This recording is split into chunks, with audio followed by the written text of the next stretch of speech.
Good morning, 8th grade. I'm Coach D, and today we'll have a lesson on the introduction to pre-algebra. First, basically what I'll be doing is just telling you about various topics that you will learn throughout the course of the year. Obviously, some of this stuff might be familiar, some of it might not be.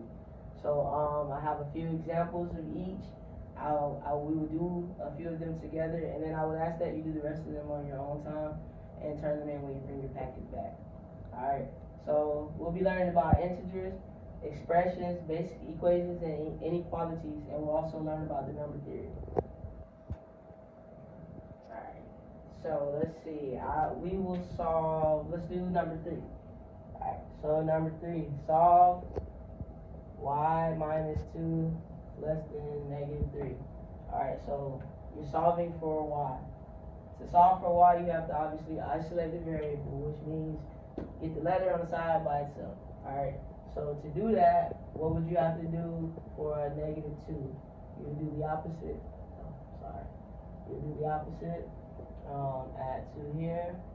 That would be negative 1, 0. Bring down your y, and obviously bring down your sign. Y is less than negative 1. Okay? Let's also do number 4 together. Alright, the prime factorization. That's something that you all might not be familiar with. Basically, you just break down the factor tree. What times what equals 28? Till you can't break it down anymore. Alright, so I would say 7 times 4. Can you break down 7? Something times something equals 7 other than 1 times 7? No. So, but you can break down 4. 2 times 2 is 4. Can you break down 2 anymore? By multiplying any two numbers other than the number by 1? No. So, this would be your prime factorization for 28. Alright.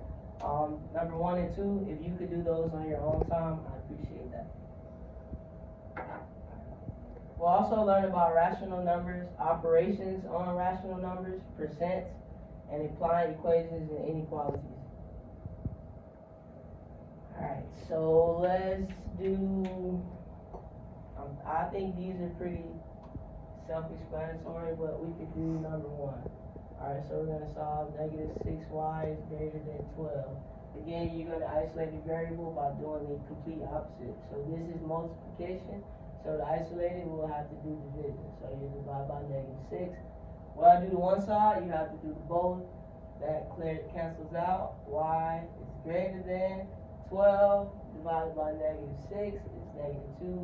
Negative times negative equals positive. Okay, so the answer would be y is greater than negative 2. Alright, I would like for you to do number 2 and number 3 as well.